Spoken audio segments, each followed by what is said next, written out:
We're back. Woo! So good to be back with you and Scooby Dru again. Thank you. I've been receiving an outpouring of ideas to try for sign-ons. Yes, I know they've been flooding Patreon and my social media. And your point? My point is that you take everything over. Yes, that is inherent in the minion-master dynamic. But you're not my master. Your point? My point is that no, I mean point. Pint? Yes. I'd love a point of view, which again exemplifies the minion-master dynamic. Are you ever gonna get to the sign-on? If you start from the top, my underling, ignoring the last part. We're back. Woo! So good to be back with you and Scooby Dru again. This podcast whispers to me like wind through broken windows. So full of secrets, it makes the darkness hum. Who came up with that one? Alessandra Wanderluster. That's very Dru. Thank you, Alessandra Wanderluster. It's been wonderful corresponding, and I've always wanted to tell you I love your name too. I also have 3 important notes. Dear Sire, Rebecca, and Cost. 1. Give Scooby Dru more airtime. 2. Give Scooby Dru more airtime. 3. Give Scooby Dru more airtime. You're becoming such a diva. Thank you. A prima donna. Thank you. A pain in the butt. A pain in the neck. That too. A pain everywhere. What can I say? Being a legend in show business is demanding. In fact, how about that point? No. Sire, Rebecca? No. Maybe later then. Ooh, I have a vision of a dynamic couple coming to Sunnydale soon. That's not a dashing duo. Vision, it's I see a sign being knocked over. Memory, yes, I see it. Clear as night.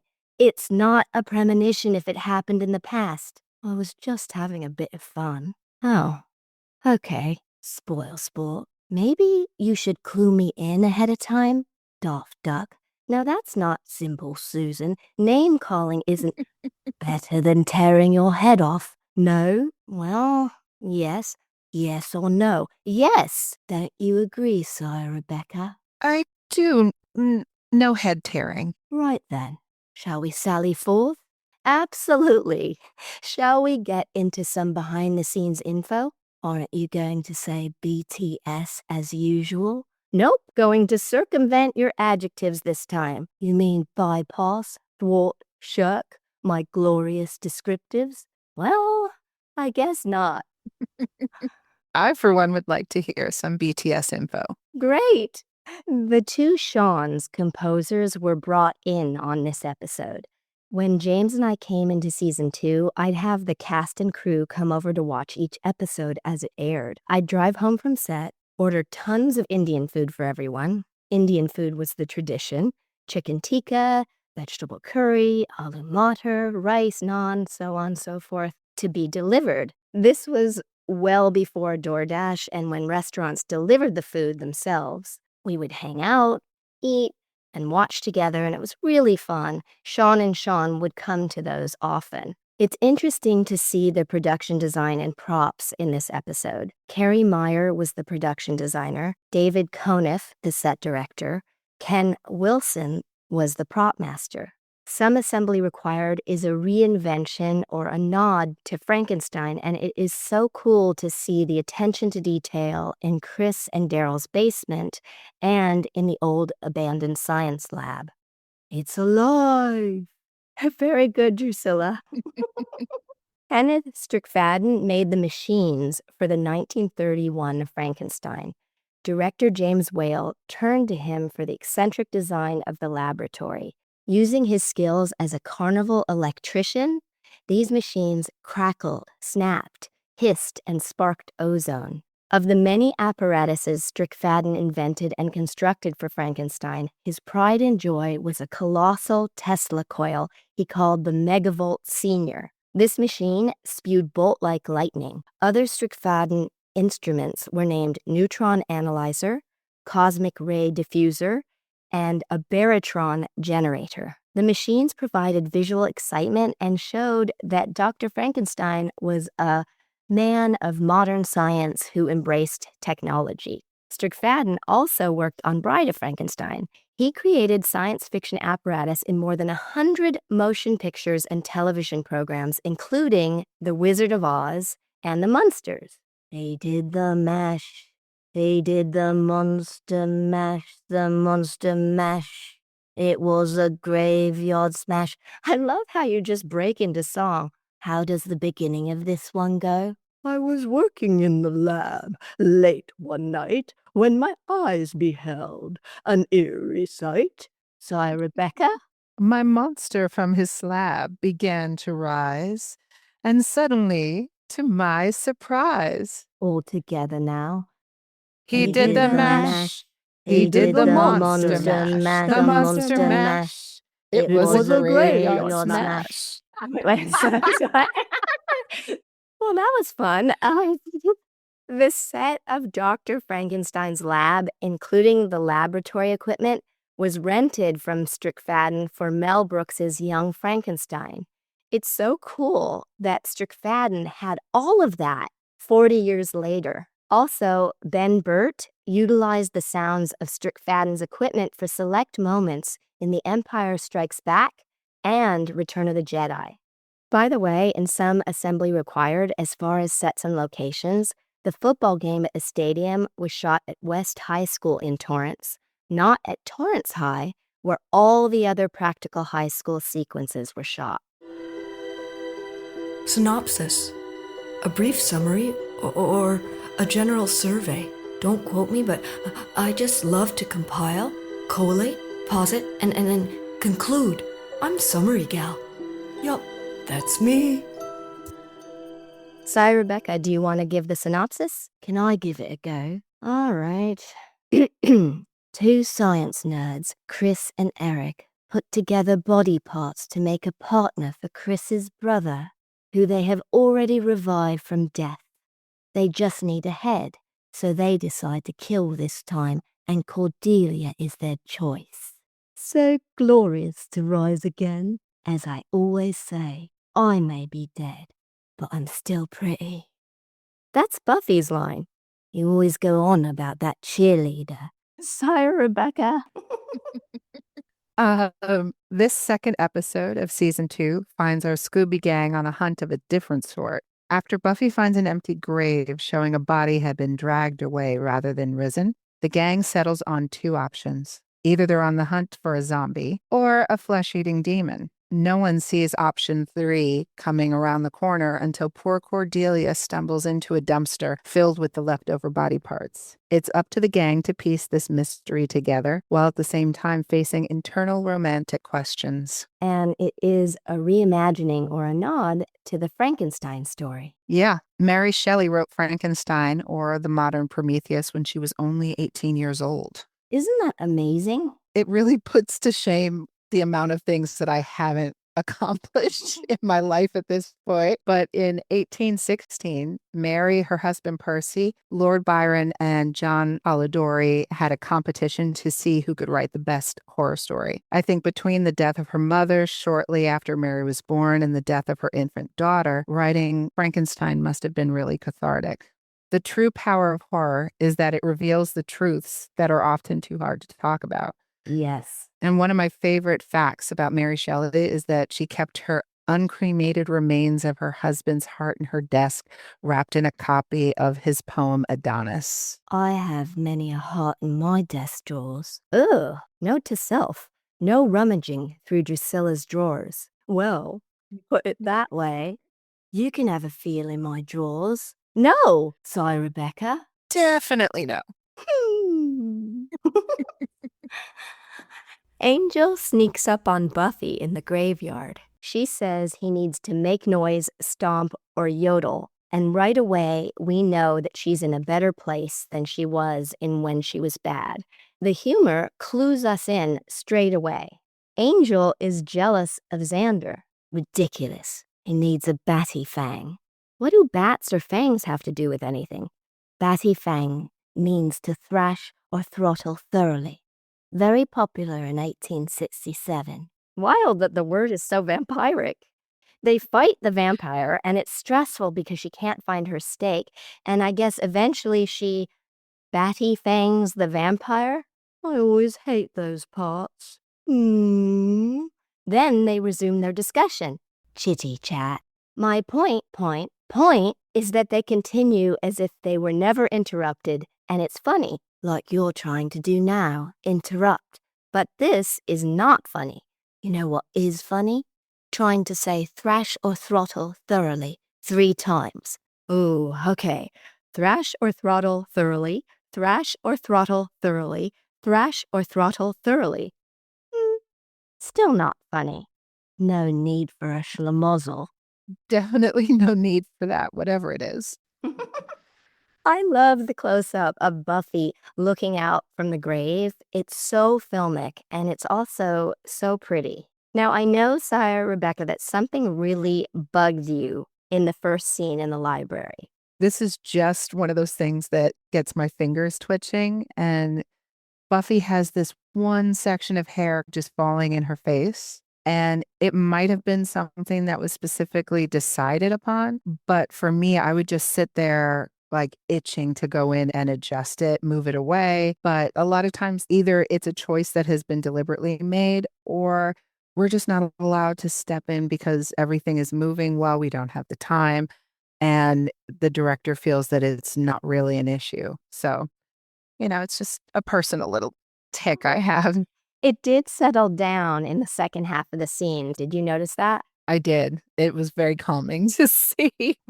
Now that we're in season 2, and especially the second episode, you really see how confident everybody is. Everyone is more assured. They know what their roles are. And even Cordelia is finding her spot with the gang and not trying to separate herself so much. Yep, absolutely. And Sire Rebecca, do you know what play Giles references in the library with Buffy? No, I don't. Cyrano de Bergerac, the play by Edmond Rostand, because she's not being very articulate in her demonstration of how to ask someone out, and so he makes that reference. Cyrano de Bergerac was first performed in 1897. The play is about a brilliant poet and swordsman who helps a handsome but inarticulate man win the heart of his own love, Roxanne, by ghostwriting love letters for him. Cyrano believes his large nose makes him unattractive and thus unworthy of Roxanne's affection. He sacrifices his own happiness to ensure Roxanne's happiness until she realizes that Cyrano's words and his love were hers all along. The man behind the man. I saw that production in Paris at the Théâtre de la Porte Saint-Martin. You did? Edmund and his wife Rosamond paid for it. He'd written it for Constant Coquelin, who was fantastic. A triumphant night at the theatre. I learned something new every episode.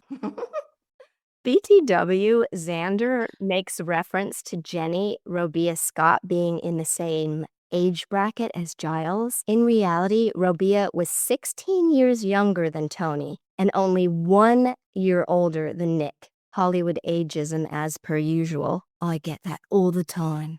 It's always, if only you were 100. There is a lot of humor in this episode. Thank you. Tickety-boo for Drew. I'm talking about some assembly required. Oh. There's a lot of humorous repartee, a lot of Buffy speak. The tone is being set for this new season.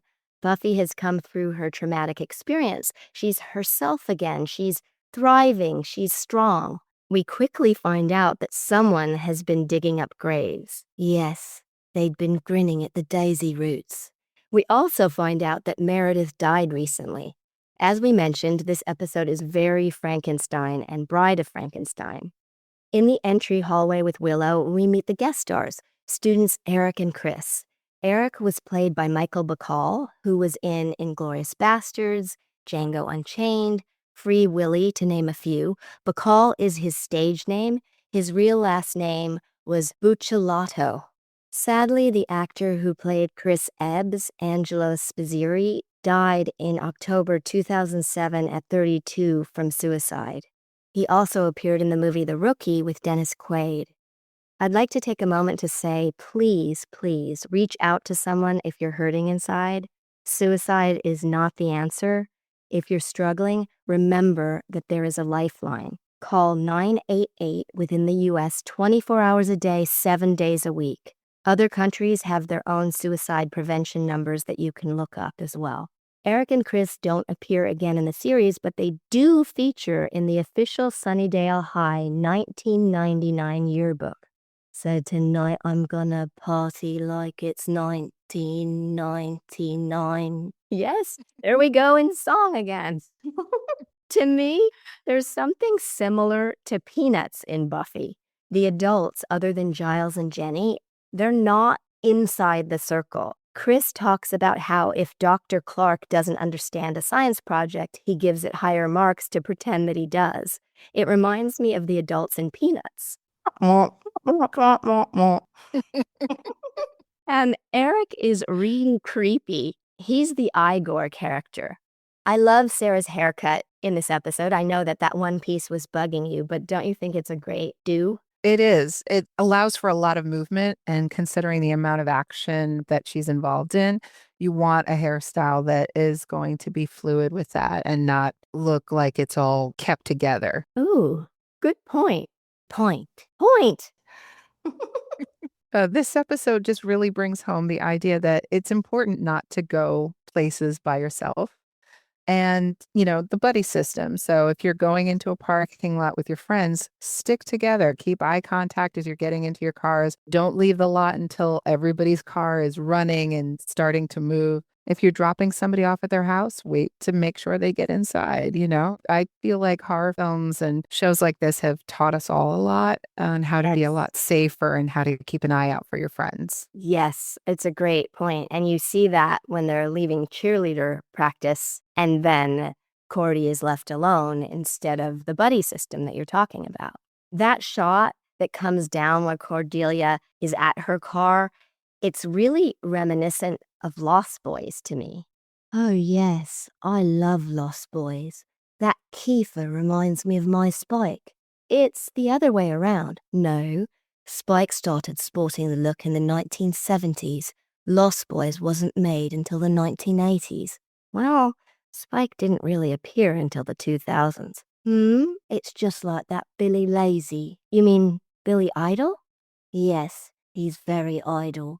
That's not what the name means. It's like a matinee idol, a rock star. Oh, there's also that other rock star who's blonde for a bit. Stink. Sting? It's Sting? Yes, it's Sting.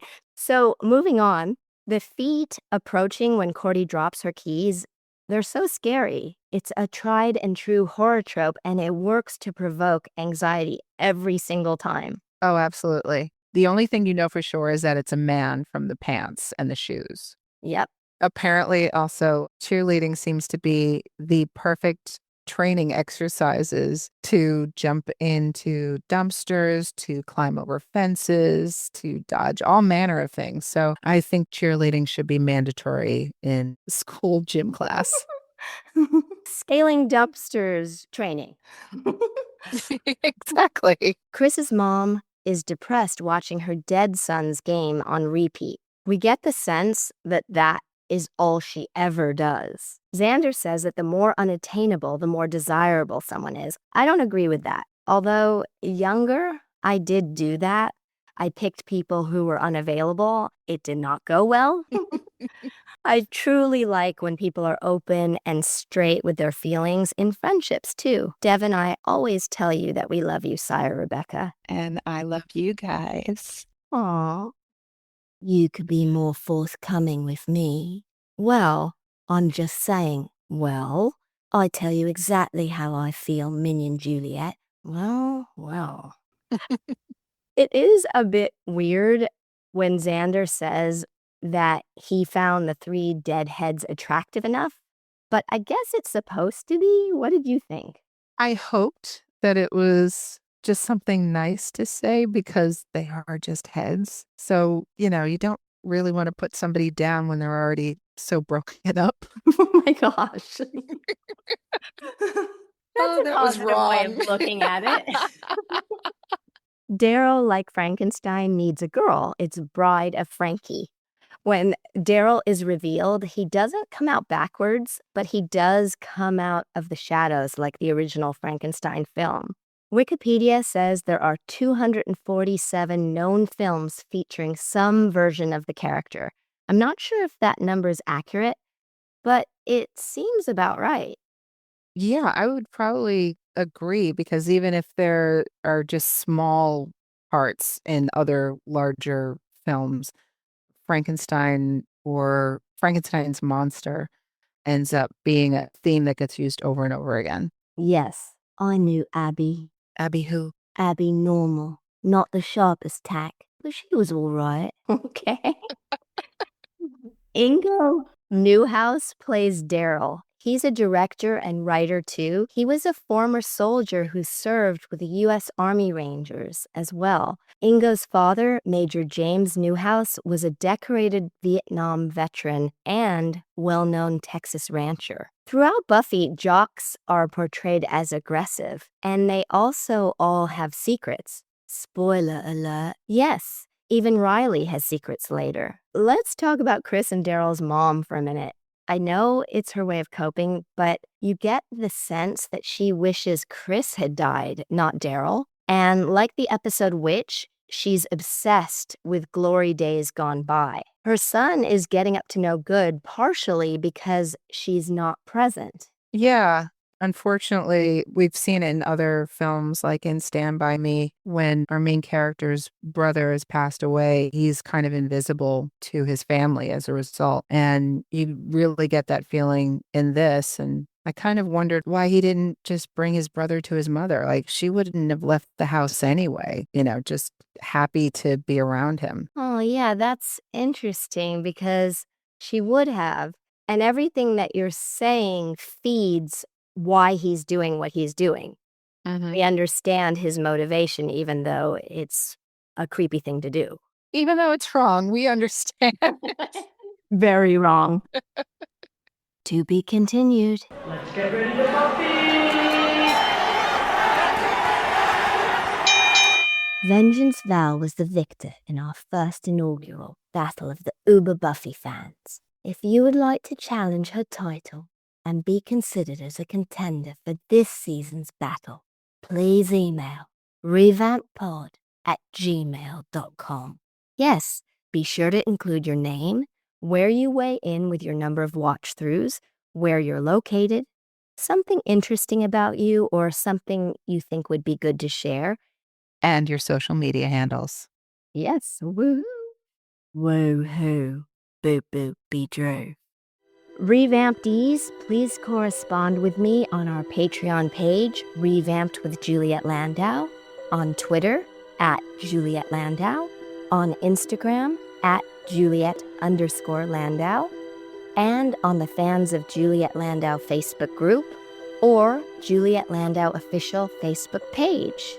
Patreon peeps to be read in the credits: Dave Hall, Fonnie June Kendall, Daniel Harbour, Louise Brennan, Brandon Key, Cameron Burton, Donnie Ruskin, Madeline Pruitt, Marion Stevenson, Antonio H. Gutierrez, and Bobby Pelham. It makes all the difference because we cannot keep making the show without you. Thank you. Thank you so much. Until we meet again. See you next time when we do it again. Do it again. Until then, rewatch, revamp, reinvent, and be remarkable you.